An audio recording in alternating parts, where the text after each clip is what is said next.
on visas, but hold pro-Hamas sympathies? The president is open to deporting individuals who have broken our nation's immigration laws. So if they are here illegally, then certainly he is open to deporting them. And that's what this administration is hard at work at doing. We receive data from DHS and from ICE every single day.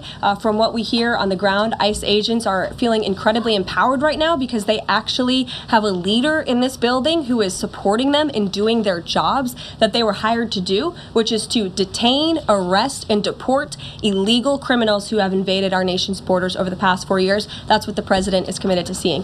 Peter, just following up on that, very quickly, just following up on the question on immigration first. President Trump, during the course of the campaign in 2024, said the following about illegal immigration. He said, "They're going back home where they belong, and we start with the criminals. There are many, many criminals." NBC News has learned that ICE arrested 1,179 undocumented immigrants on Sunday, but nearly half of them, 566 of the migrants, appear to have no prior criminal record besides entering the country illegally. Is the president still focused exclusively, which is a civil crime, it's not criminal? It's a federal crime. So I'm asking, though, he said he was going to focus on those violent offenders first. So is violent offenders no longer the predicate for these people to be deported? The president has said countless times on the campaign trail, I've been with him at the rallies, I know you've been there covering them too, Peter, that he is focused on launching the largest mass deportation operation in American history of illegal criminals. And if you are an individual, a foreign national, who illegally enters the United States of America, you are, by definition, a criminal. And so therefore, you are subject to deportation. I apologize for interrupting. So to be clear, violent criminals do not receive precedence in terms of the deportations taking place. The president has also said two things can be true at the same time. We want to deport illegal criminals, illegal immigrants from this country, but the president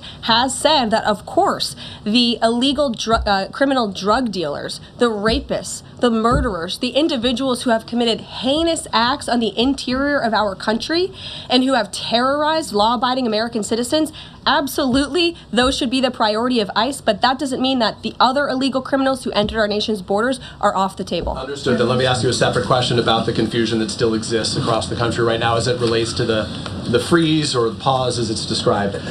President Trump, of course, ran one of the key policy items was that he was going to lower prices, lower the cost of everything from groceries, as he often said. But in many of the cases, it would seem that some of these moves could raise prices for real Americans on everything from low-income heating, that program, child care programs.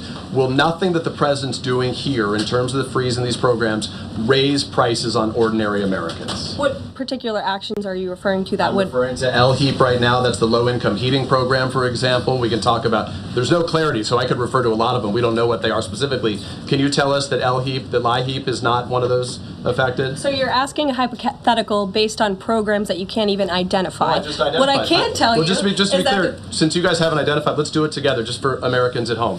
Medicaid, is that affected? I gave you a list of examples: Social Security, Medicare, welfare benefits, food stamps that will not be impacted by this federal pause. I can get you the full list after this briefing from the Office of Management and Budget. But I do want to address the cost cutting because that's certainly very important and cutting the cost of living in this country. President Trump has taken historic action over the past week to do that. He actually signed a memorandum to deliver emergency price relief for American families, which took a number of actions. I can walk you through those. He also repealed many onerous Biden administration regulations. We know over the past 4 years, American households has been essentially taxed $55,000 in regulations from the previous administration. President Trump, with the swipe of his pen, rescinded those, which will ultimately put more money back in the pockets of the American people. So deregulation is a big deal. And then when it comes to energy, I mean, the president signed an executive order to declare a national energy emergency here at home, which is going to make America... Let's break down what's happening at the southern border, because the numbers coming out just days after President Donald Trump's inauguration are already fueling a major political debate. According to new data reported by Fox News Digital, migrant encounters at the southern border dropped sharply in the first week after Trump took office. Between January 20th and January 26th, there were 7,187 total encounters recorded by Border Patrol and the Office of Field Operations. That works out to about 1,041 encounters per day.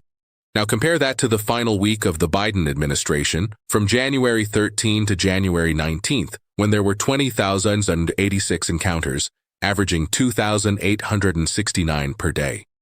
If those numbers hold, that's a drop of more than 63% in migrant encounters within the first week of the new administration. So what changed? One of the first actions Trump took after being sworn in was declaring a national emergency at the southern border.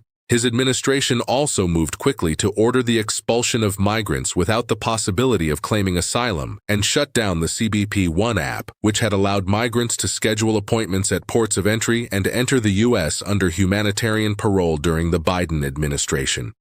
Supporters of the policy say these moves sent a clear deterrent signal that immediately reduced crossings. Critics, however, argue that short-term fluctuations at the border can happen for many reasons, including seasonal patterns, enforcement changes in Mexico, or migrants waiting to see how policies unfold. Meanwhile, the administration is also ramping up its communications strategy. The White House confirmed that Karoline Leavitt, the newly appointed press secretary, will hold the first official press briefing of the administration. At 27 years old, Leavitt becomes the youngest press secretary in U.S. history, surpassing Ron Ziegler, who was 29 when he served under President Richard Nixon in 1969.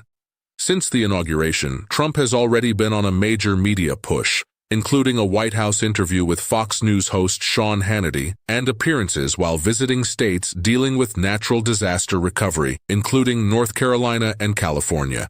Leavitt herself has also been active in media interviews defending the administration's early policy moves, but the upcoming briefing will mark the first formal press conference inside the White House briefing room since Trump returned to office.